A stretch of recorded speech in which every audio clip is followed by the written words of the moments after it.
Okay. Well, welcome everybody. You made it. Woo! So yesterday I got to sit in an oral defense of a doctor of ministry student that has been working so hard, and they delivered their oral defense, and I was so proud of them, and they did such a great job. And I was thinking about the fact that, like, you're all beginning this, but there is like this goal at the end, and it's filled with jubilation. And my colleague who defended was just really, really proud of his work. And I hope that for you. I'm really, really excited to think about what's going to happen with that. And so I'm really glad to be part of this journey with you and to start it off together. And I know you've had last week you had your orientation meeting, and I was able to pop in for a second for that. But I do like to take a little bit of time of just getting a little bit of space with all of you. For Andy, who some of you may have heard of or have talked with, but I'll give him a formal introduction in a second, where we just kind of want you to know that we're like real people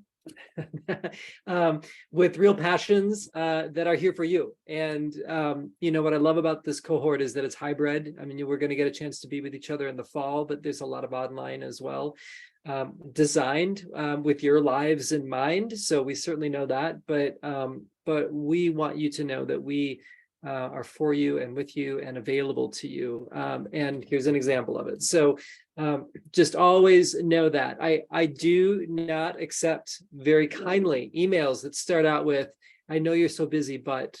Don't ever do that. You never have to do that with me, like, or Andy. Like, we consider you a priority, and you don't have to make an excuse to reach out to us. So we'll do our best to respond promptly and get back to you as well. So that's our promise.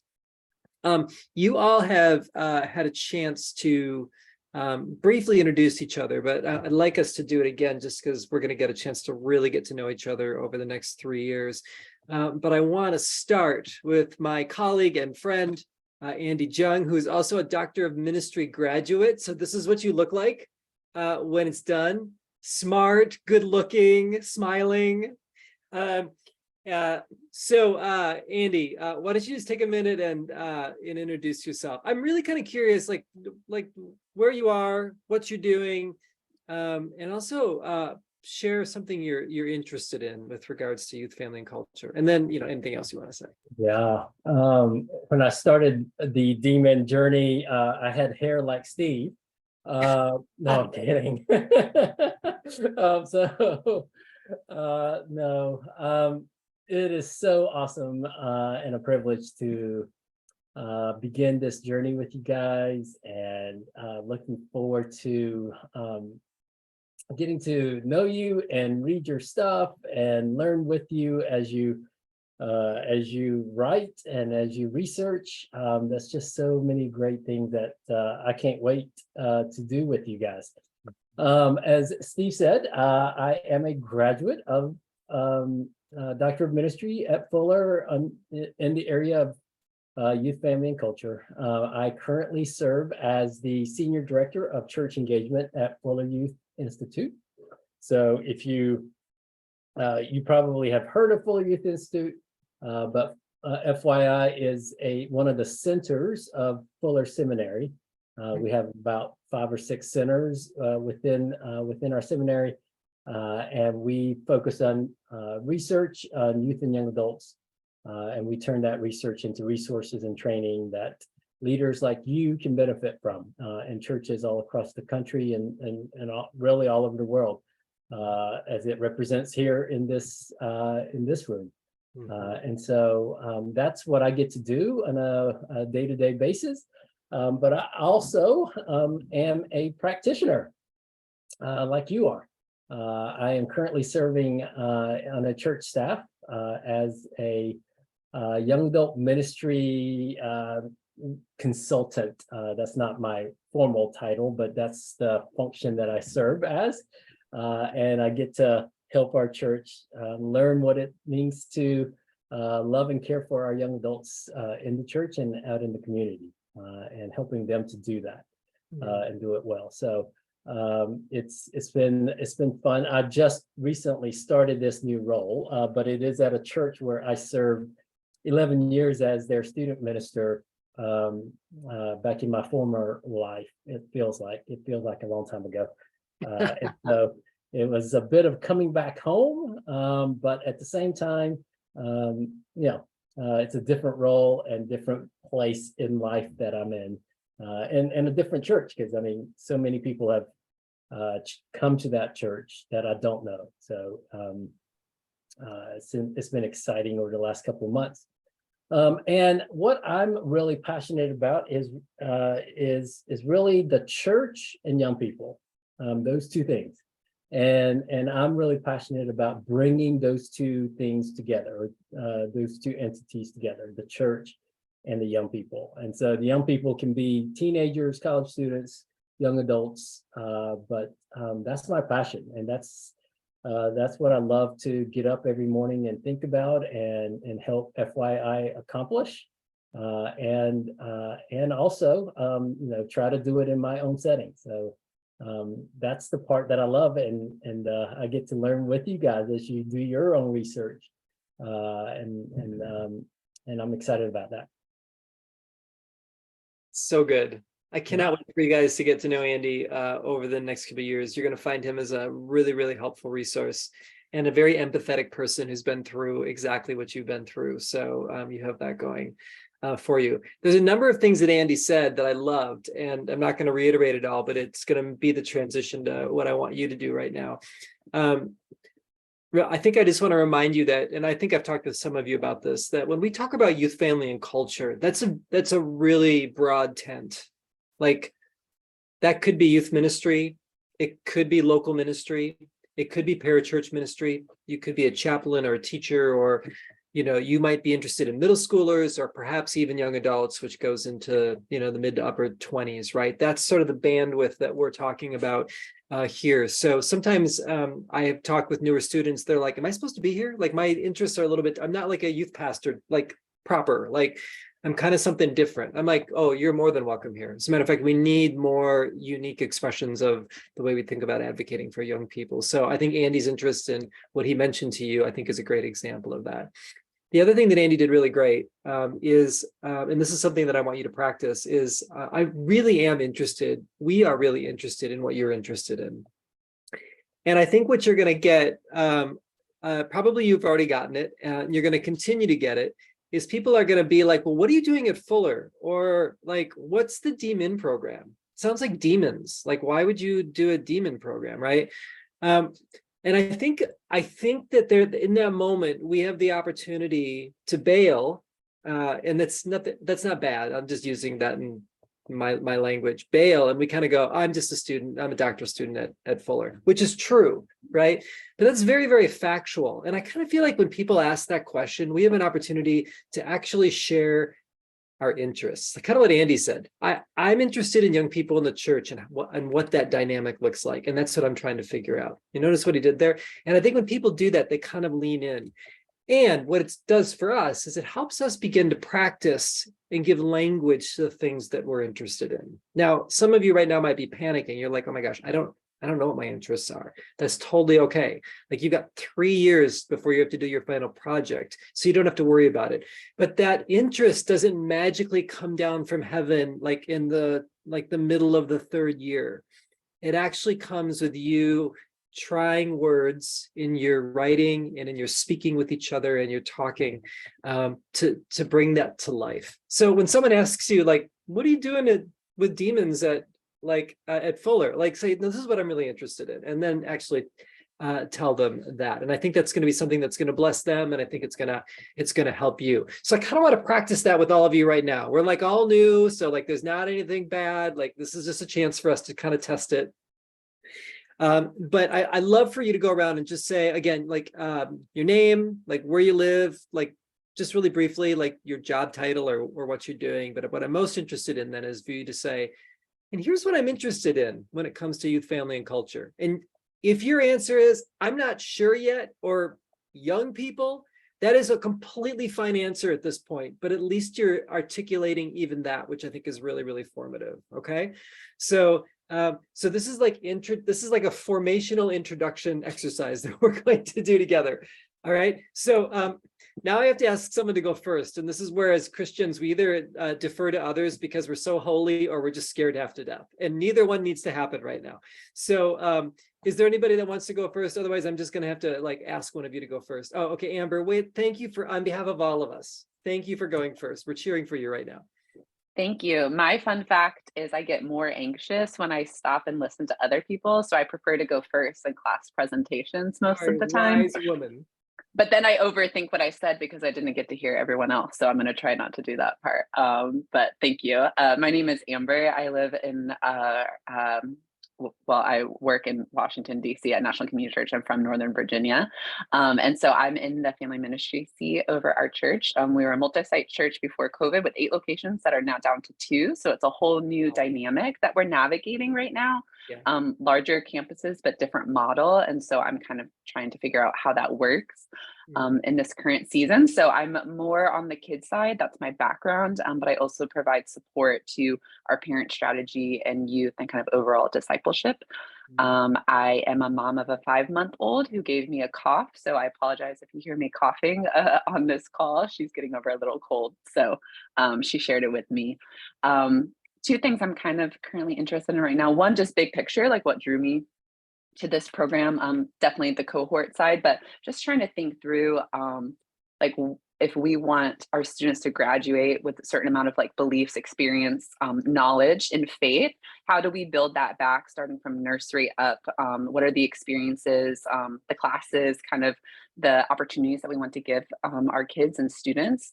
And a little more granular in that, I've been talking with my coworkers this week on just the role of like diversity of thought and experience and culture and resilient faith. Like, is there a correlation as we're trying to disciple kids in how to engage in culture right now, and like how the Holy Spirit empowers us to do that in a way where we're engaging and not hiding, so that when kids go off into, you know, real world, adult world, that they're able to engage in those spaces. So that's just kind of what I'm currently wrestling with, is how do we do that well, and how can the Holy Spirit give us kind of the advantage in that?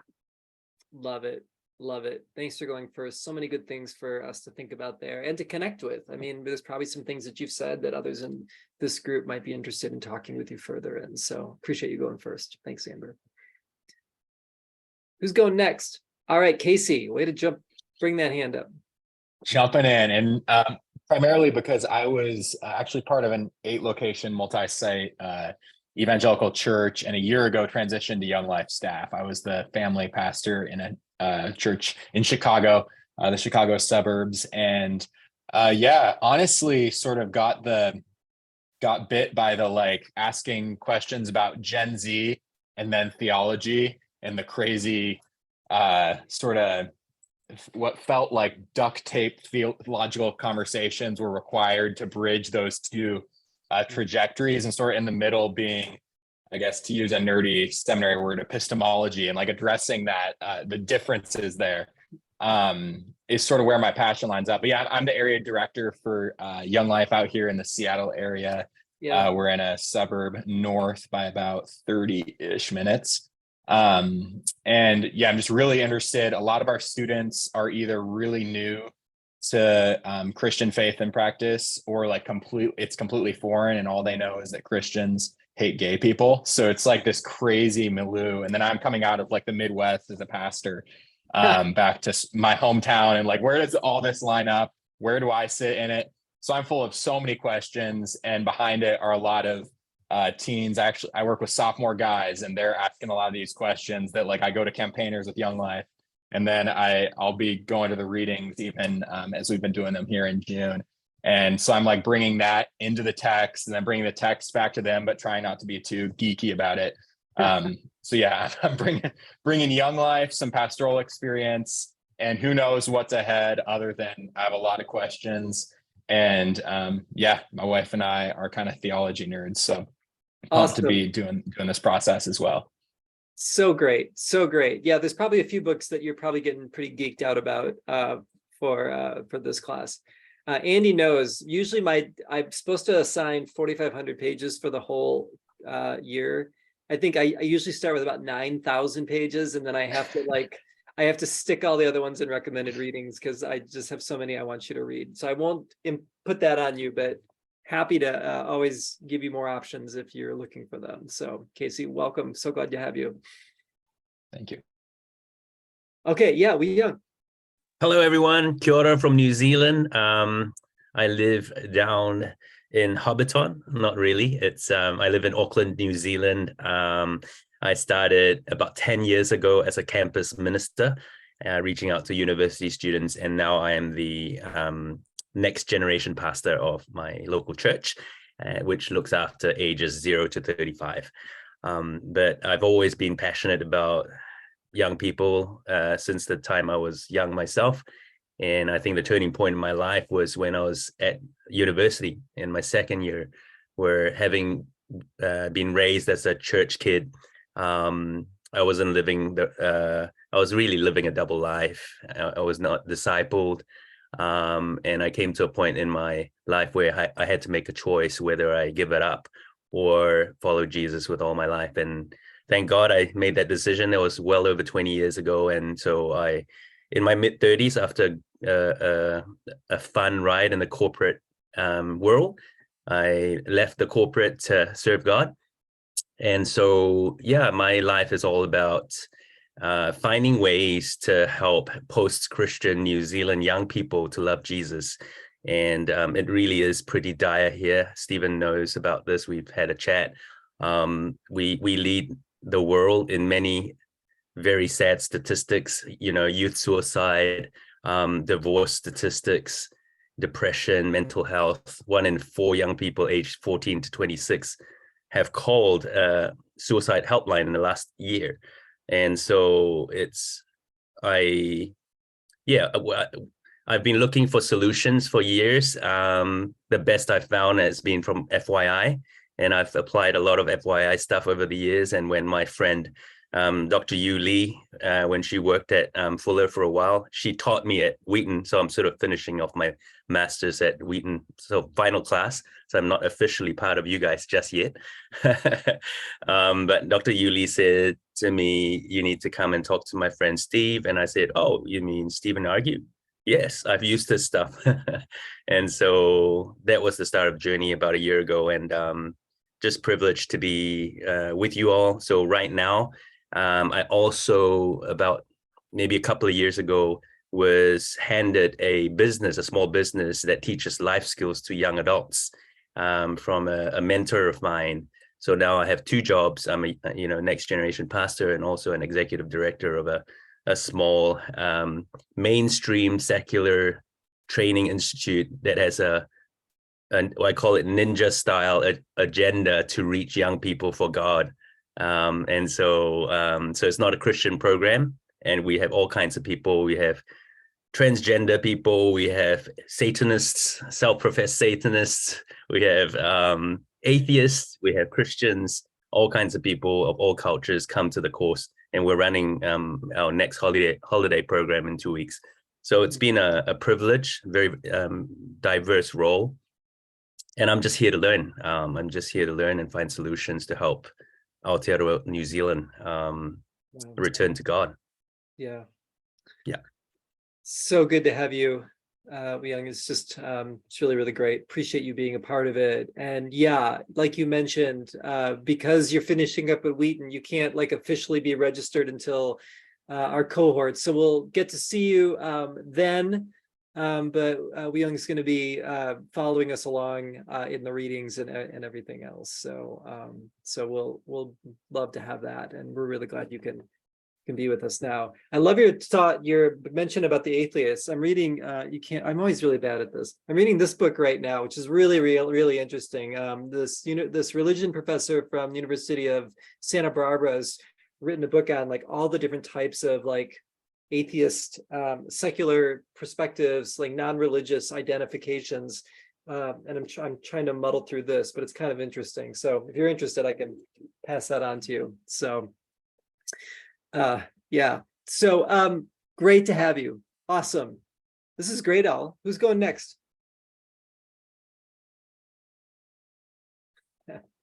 Yeah. Yeah. Yes, good to see you. Good to see you all. Yeah, I have seen some of you. I watched the last week Zoom recording, so I kind of know some of you. Yes, I'm originally from Burma or Myanmar, and it's yeah, I'm the minority from Burma. Is from the Chin minority, and due to religious persecution, I flee the country. And yeah, so I have a broken childhood life, and also my youth life is a very broken life, and have a lot of trauma, depression, anxiety, and those all things on me. And so I have a very difficult life. And one thing, when I cross Thailand Ocean, when I flee, I almost lost hope. But there is God that I'm here with you today. So I have a, a broken childhood, broken youth life, and so many kind of trauma, anxiety, depression, and so I am interested in this children, youth, and family, so that so that those children or those family did not face what I have faced in the past, and those still remain in my life. Sometimes I would say, oh, it seems like God do not want to remove it completely because of, I don't know. And so I'm working at a church pastor here in Iowa, Iowa, Des Moines, and many of my church members are from Burma, from the Chin tribe.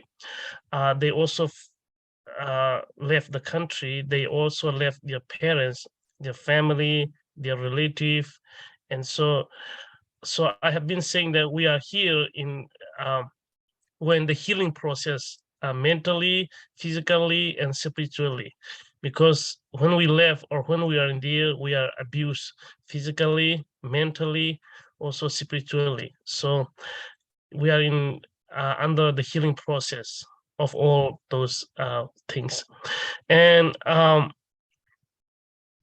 also I'm working with at the school as a bilingual family liaison, because many of our parents did not have the language, and so I'm working for the helping the parents, also working with those their children, because some of them were born in Thailand or India or in Malaysia. It's a refugee camp, so they have been out of school for, if they stay in refugee camp for 18 years, then they are not learning any things at the refugee camp, so they have to start from zero. And so I'm working with those kids and also with those parents, and we have a lot of conflict already in the family, because some of the children were born here, some of the children were born in refugee camp, and some of them were born in Burma, and the parent are here with no English, with no new culture, and so we have a cultural conflict, and we have the language barrier, and also the new, what I would say, the understanding of our religion, the Christian faith, the way how we were taught at Burma, and the way how it was taught here, the culture, the way how we are feeding the Christian faith is kind of difficult for our children and youth already. So I'm here to learn from you all, and also to equip myself better, so that I can help those kids and those family, so that we have next generation Christian in our refugee people, because now we are kind of worried and concerned that if we fail this in during this time, then our children, they may not go to the church anymore any longer. So that is why I'm interested in this class. And Dr. and Andy Root from Luther Seminary advised me about this Fuller Seminary, and also with the Professor Stephen. And so that is how I came to this Fuller. And I'm hoping hoping to learn from all of you. Thank you. Thanks, Biak. Thanks so much. Yes, Andy's been a guest lecturer for us, and so it's great that you've had that connection with him. And I love what you said. I think all of our research has an element of it being autobiographical, right? The experiences that we have move us, shape us, raise some questions for us that oftentimes lead us into perhaps what we're going to study. So I sometimes wonder if we choose what we study, or if what we study chooses us. And I think your narrative is a really, really powerful one. So thank you for sharing that. Who's up next? Yeah, Brian. Hey everybody, it's good to see you. I see some familiar faces. And yeah, Casey, you and I are gonna be rooming together. So that's cool in the intensive. I'm looking forward to that. And I know Katie from past ministry and stuff like that. So yeah, actually she was my kid's youth pastor for a while, so that's pretty cool. But I've been in a 4.5 hour exam. So I'm a little like, if you see me lean to the side or something, like I don't know, somebody like tap the mic or something. But it was an English exam. I'm just doing another certification, not really going to use it, but I just wanted to have it.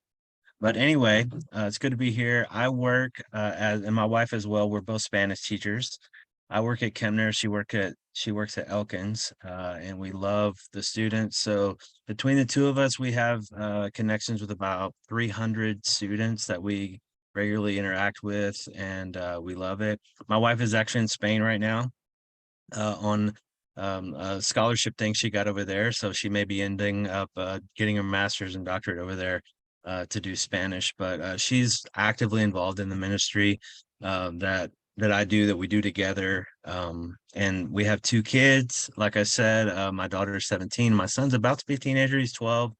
And they're involved in the church, and they love Ecclesia, where we go. And we're kind of actually working right now to see what that looks like, because obviously as a full-time teacher, I want to be involved in the church. And so we're having conversations about what our roles look like and how we can best serve the youth pastor that's there now, Danny.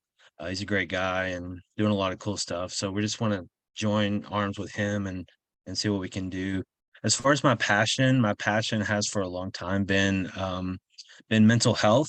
And now that it's kind of like in the mainstream and all that kind of stuff, it's and everybody's talking about it, it's kind of really cool. Last semester I was able to take the class from Chris Adams, mental health issues in congregations, and it was absolutely phenomenal. And I was reading books that some of them were published in like 86 or something, and I was like, where have I been? Like, how did I not catch this book before now? And it was like it was written like 3 days ago. It was just so fresh. The content was so helpful and just allowed me to see so many things about how to minister to people from different cultures, and take mental health into consideration whenever handling situations and all that kind of stuff. So I really want to see like what I see in the classroom and things like that. I really want to help students to connect their faith with their mental health, and that they're not separate issues, that they can go together, they can support and help each other. So I'm looking forward to working with all of you to have those conversations, to learn about the experiences that you guys are having with students and how you've dealt with mental health issues that have come up in your ministries. So Thanks, Brian. Great to hear your story. And yeah, mental health is like a big deal. Yeah. So much more to think about with that. And I'm really glad you're exploring that. Appreciate that a lot. And you look great considering you had a 4.5 hour exam. So well done. I can All go. right, who is up? I can go. Okay, great. Morgan. My name is Morgan Hollick. I'm in Wichita, Kansas, which is like the heart of the Bible Belt. We are conservative America, so that absolutely informs my context. I am a middle school youth pastor. I love middle school so much. I thought when I first went into ministry, I liked high school, but I realized if you want to really maximize your impact, middle school is a better place to be, in my opinion. Wow. I think the difficult thing for me is going to be narrowing down what I want to focus on because so many things interest me. Yeah. I think one thing is, I wrote it down because I didn't want to forget. Yeah. But somehow creating a really intentional, non-anxious youth ministry. Because I think, I mean, I've just read a lot of research, and just because of technology and so many other things, just our kids are so anxious. And I think that does impact mental health. But again, I was at a Methodist church when they split over the LGBTQ argument, and now I'm at Church of God, and they're currently at their conference discussing splitting over the thing. I'm like, it's following me wherever I Yeah. go. Wow. But you know, when I sit in staff meeting, it's anxious, and then I go to youth group and it's anxious, and I think that there's just this theme flowing through when I want to fight back. And so, but I think a lot of people are asking that question of how to fight back. And one question I have is, when I was getting my MDiv, I took this class on contemplative listening. So we just studied contemplatives and mystics and how that can inform our faith practice. And I was looking at some research a couple of days ago at how our young people maybe aren't so interested in the flashy programming that was popular, 20 years ago, maybe slowing down and turning off the lights and like asking them to just sit in the silence for a bit would do them more of a favor. But simultaneously, I have kids that, when you take them on retreat and say no phones, even parents have meltdowns because it's so ingrained in us. And so I feel like the fight is so overwhelming and like takes so much out of you to be like, fight with me, as a parent, do this for your kid. And I mean, I think it all kind of ties together, but one is just how we can listen and adapt well as youth pastors, because I think it's easy to build up a program and just kind of cycle through every year because it's hard and we have so much to do, and that's easy. But each group brings new interests and new passions. So how can we faithfully listen and adapt even when we're really tired? Because I feel like I'm in all these youth pastor groups and we're like, okay, this isn't working. What are you guys doing? And someone gives an idea and then we try it, which is good. But I think instead of just like borrowing programmatic ideas from each other and plug and play, how can we teach each other to listen and adapt, like more of the equation, I guess? Yeah. Yes. And ultimately is just how to be a church that has courageous conversations, because even in staff meeting, I'm pretty new in the position I'm in. And so I have a different perspective than a lot of the staff, but they knew it when I came on. And sometimes I'm scared to share my opinion because genuinely for the safety of my job, right? So I'm like, am I safe here to offer what I have to say? And I know for a fact our kids are asking that same question. Like, there's no way everyone sitting in the youth room, of 100 kids has the same opinion. And so we actually ended up having a staff meeting rather recently where I said some stuff and shared, part of my story, because storytelling is really helpful when trying to get people to hear you. And I was like, my desire isn't to change people's minds. My desire is that we can be a place where we can talk about it openly and without fear. And I think a lot of people kind of came in with, yeah, actually, like, as our church wrestles with this, how can we, even though we have like a pretty strong stance, still make a space that feels safe for people with different opinions? So all of those things. That was a lot, but that's what That's awesome. You've got so many years to unpack it, which will be great. But I heard things about practical theology. I heard things about systemic youth ministry. I love this idea of fighting against anxiousness, right? In our quest sometimes with youth ministries to help kids, we actually just make them more anxious. It's so funny, right? Like, I think you're onto some really interesting, important looks that are bigger than just switching the program around, as you mentioned. So I love the way you're thinking, Morgan. I think there's some really great things to unpack there. Can't wait to see what you come up with. It'll be really great. Let's keep going. Yeah, Jason. Hi, I'm Jason, married, 3 children. My oldest just finished first year in college, so that's a new thing. I've always had a passion for youth group. I'm currently serving at a church in La Mirada, California. When I came 14 years ago, it was 90% elderly white. And the question at the time was, how do we lead transformational ministry? 14 years later, the good news and the bad news, the good news is that, wow, God really blessed it. So we connected with our neighborhood. So we're about 40% white, 35% Asian, and 15% Hispanic with every generation. But the bad news is I have no idea how to do ministry for multiple generations anymore. I've been so focused on the seniors. I performed over 100 funerals in the past 14 years. Wow. So our congregation has almost literally had a 80% turnover. So the big question I have, and the reason why I took youth family culture cohort, which I thought was so timely, partly because I started my sabbatical, Steve, on Monday, June 19th, and it ends September 3rd. So this module is, I didn't plan it. I didn't know the syllabus. So when I read the syllabus, it was just a confirmation. But So my good. friends and I, we have a few churches who are wrestling with this question. We're about 100 members. We don't have a youth group. And so the question is, do we just forego it and just drop our losses? Or is there a question of how do we engage differently? Because the model that worked even in the 2000s doesn't work now. Yep. And so my passion for youth group as 3 teens of my own in my household is how do we disciple in a generation of mental health, theological issues. I think it was Casey that said, I'm, Christians are known as people who hate gays. And so there's this perception, how do we minister to that and continue to do the work that Christ has called us to do? So I want to learn. I realize I'm maxed out and I could easily just do my job, just do the same old, but I'm not sure if that's going to build the kingdom of God and fulfill the Lord's purpose. So I'm here learning from you and everyone else. So great, Jason. Love your passion, love your perspective. You're going to bring such a great perspective to all of our conversations. And I'm excited that you're eager to learn, but I know you have things to share as well. So welcome and happy sabbatical. All right. Yeah, Becca. Yeah, I'm Becca. I'm a youth pastor up in the Bay Area at a church in Cupertino, working with middle school and high school students. And I think that one of the things I am really interested in, I think very similarly to what some of you else has said of there's so many questions, there's so much I want to learn.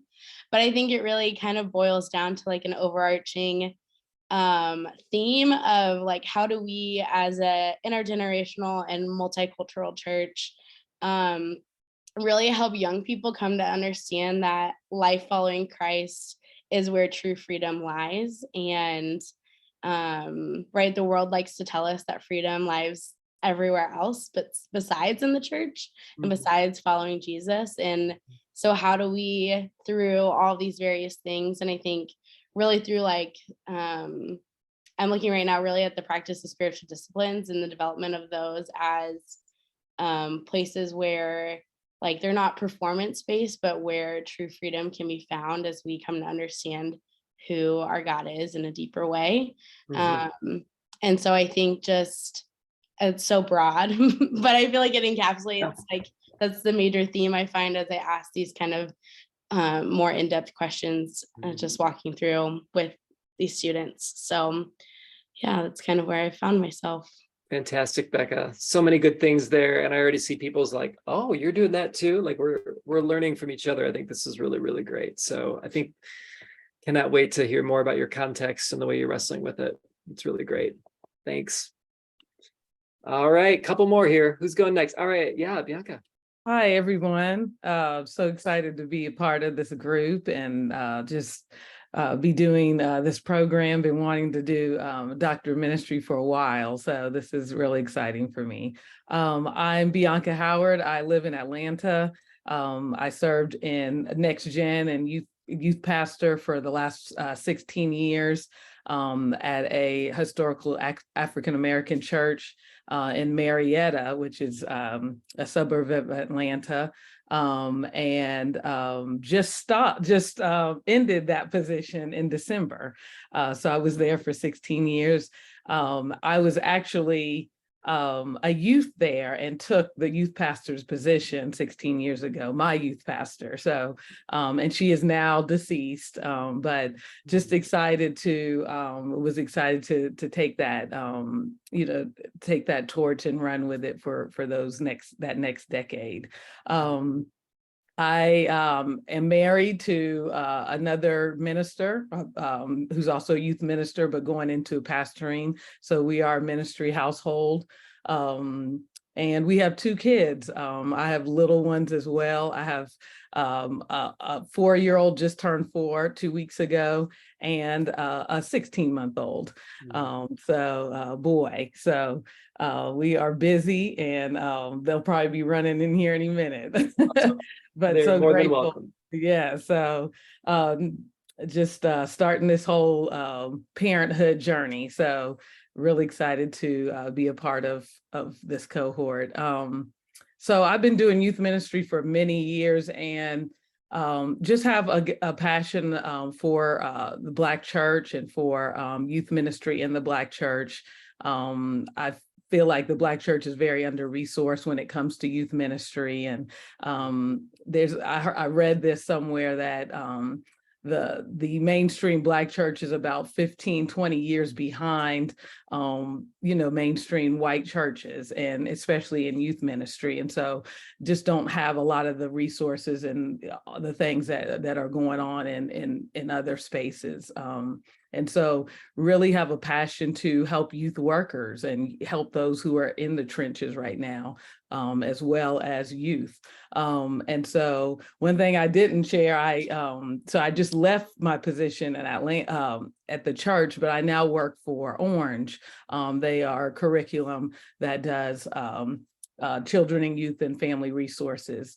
And so just started working there in April, and happened to meet Steve at the conference, which was crazy. So I'm actually one of their Orange specialists for Black Church Partnerships, as well as running one of their grants for parent ministry. So just really excited to all of this intersected. God just intersected this all in the last year. Had no idea this was all going to come together the way it did, but I'm so grateful and excited to be a part, and for this next leg in my ministry after many years of serving in the church. So good to be with you all. Bianca, it just sounds like you're hitting this at just the right time. You've got all this ministry experience, and now you have this view from the Orange perspective as you're networking with all these churches. I am just so excited to hear more about your perspectives. And I'm just really, really grateful you're here. It's great to see you. Vanessa. What's up, guys? My name is Vanessa Chiloto. Most people just call me Van. It's a weird nickname. Just roll with it. We use Orange curriculum for our kids, so move, if you know what I'm saying. I do next gen, so I do babies all the way up to seniors. I probably would do young adults, but I kind of passed that off to another young adult because we just didn't have that in our church. Amber, girl, you and I need to talk, because I do kids and I'm more of a youth person, so I need help. But but I'm with you on the, like, how do you get them up, like this discipleship and biblical literacy? And so biblical literacy and Christian education, that is like passion. I don't understand why the Bible seems so boring to so many people, because I think it's fantastic and it's awesome. And like, I don't know how we just read it like it's some boring book. It's amazing.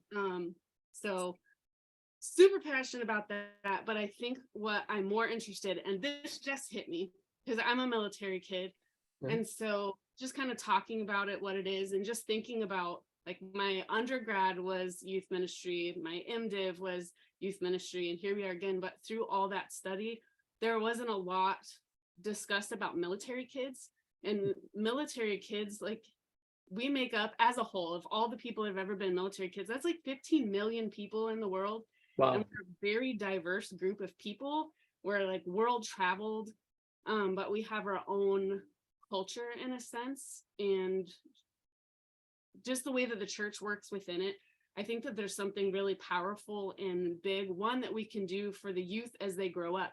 2/3 of them end up joining the military. I think that's a pretty close statistic, being just like their parents. And we have so many church resources for military service members. But what if we got them younger? What if we helped them in a younger age to bring them up, and then they circulate every 3 years? Like, what could we be doing in the world if we are really coming around them and helping them and healing them and guiding them and discipling them? I just think it would be so cool. I don't know what that looks like. Yeah, I love it. We're as we do our emerging adult research, we're thinking more and more about those that are in the military. So not so much their kids, but certainly just themselves as emerging adults. So I think you're onto something there. I'd love to chat with you more about that. So good to have you. Okay, who's next? All right, Cynthia, go ahead for it. Hi, everyone. I'm Cynthia. I'm in the Bay Area in California, and I work at a church, and I'm an associate pastor, and I do everyone from birth to 32. What's a young adult, Steve? I don't know. Nobody knows, and everyone's included.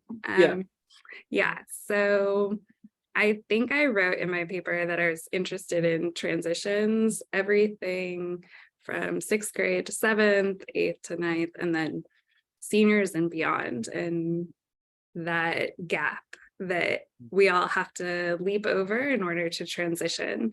And some make it over and some fall. And so I'm kind of just interested in those transitional points from one phase of life to another, but also just spiritually and developmentally when we transition, just in our thoughts and our paradigms, like how earth-shaking that is. So I'm more interested in all of your stuff. So like, all of you have great ideas. I don't know. I wanted to switch, but because I work with kids, I backwards engineer like Amber, thinking a lot like, okay, if our seniors, if we want them to leap over this hurdle and graduate, we have to go back to our first graders and our third graders and kind of think that through. So that's what I'm interested in today in this moment. I love the way you said that. I'm interested in today. That is a beautiful answer. And I'm very interested in transitions as well. When we have a chance, I'll tell you more about that. So I think it's a great topic. So thanks, Cynthia. Okay, who's going next? Oh, it's my turn now. Okay, hi everyone. I'm Mavis Kwan. I came from a beautiful place called Hong Kong. I lived there over 50 years. And I moved to Vancouver 8 years ago. And I have been working as a pastor in the Lutheran Church for over 23 years, and most of the time I'm working in Hong Kong in a high school, and I'm working as just like a chaplains of the school. So I work with the young guys for so many years, and my husband just retired years ago, and we have a daughter going to 25. So she's now working in the seminary too. As an administrator.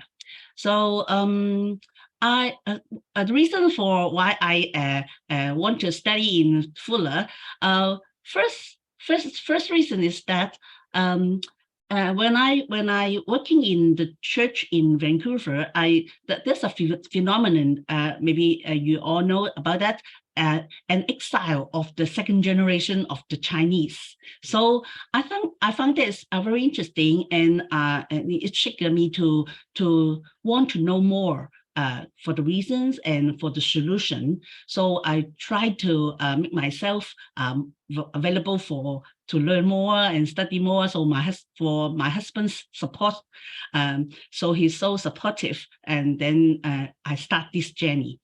But the second reason arises that in the wake of the political issue that unfolded in Hong Kong over the past few years, maybe some of you may heard about that, and the government of Canada provided a pathway of Hong Kong people to study and work here. So a wave of migration of youth and young family from Hong Kong and have made their way to Vancouver and seek a new, fresh and sense of stability. So within our church, there's an influx of youth and young family. Then they of course they brought an very energetic, vibrant to our church, and so I try to learn more and try to support them for the challenging maybe they're facing and behind their family and the living and the adjusting the new environment in Vancouver. So we saw this an opportunity to create a supportive network where they could find comfort and friendship and spiritual nourishment. So this is my my point and my reasons that I try to learn more, and I'm so happy to have this opportunity to study abroad. The kind of abroad in the international environments. This is my first time, so I'm very excited about that. So happy to see you all, and looking forward to study together and meeting up with you guys in very soon. Mavis, I could just hear your excitement. It's just so great. Yes. Welcome. Thank you. And Katie. Hi guys. To be honest, I feel like I'm in a bit of a season of disorientation because I grew up with a dad who was a youth pastor in the church, and then I became a youth pastor and did that in the church setting. And then I got a call from a ministry that really is what was a big part of my own formation as a youth pastor. It's called Youth Front, and it's in Kansas City, but the type of theology and like thinking in youth ministry is what really assisted me as a youth pastor coming from this organization. And Youth Front's a nonprofit that I work for here in Kansas City. I live on the Kansas City, Kansas side. Some people live on the Missouri side. I just prefer the Kansas side, but Youth Front is an incredible youth ministry that does many things, but started in the 40s as a camp ministry. And I'm actually on the camp team. In the school year, I get to do lots of different things. I write all of the content that we produce for over 3,000 students in the summer that come to camp here. So everything from what the speakers are going to do in their sermons to the small groups and cabin experiences and spiritual formation of staff and all that stuff. So I get to be a part of that writing team. I travel to universities and recruit college students to come and work for us for the summer. And at the camp location I'm at, we have over 60 college students that we employ and invest in a summer. And then 85 of us in total at both locations. I get to recruit parent volunteers all school year long and network with churches and bring youth pastors in for seminars and encourage them. And so working in our inner city ministry we do. So I do a lot of stuff in the school year. And this is my first summer to do the camp ministry. And so as a youth pastor, I used to think summers were really hard, and now I realize like camp ministry is like that times 100, so I don't get the rest after the camp week anymore. And so I'm trying to figure out how to like get any sleep. I have two little girls and they both live here, and my husband's he's a therapist and he's trying to figure out how to work and see us. And then we're living at camp. And so we get like a day and a half on the weekends to do laundry and come back. And so that's what I've been doing. I'll be doing for about 12 and a half weeks this summer. And so this is only week 4. So this is what I look like now. I feel like I'm going to like age, like by the end of the summer, like it's like the presidency or something, like, you'll like have gray hair by the end. So anyways, I'm just figuring out what youth ministry looks like in this new context. And so to be honest, it's just a little bit disorienting, but I'm doing a lot of the things I was transitioning to do at my former position as a youth pastor in the church. And I was moving, as I moved along in youth ministry in that setting, I was starting to do a lot more investment in adult volunteers and in parent ministry. And I feel like that's what I'm doing now in my current role. And that includes, our college students that are Gen Z, so I'm helping them learn how to do youth ministry. And so I really love that. And I'm figuring out how to do that well.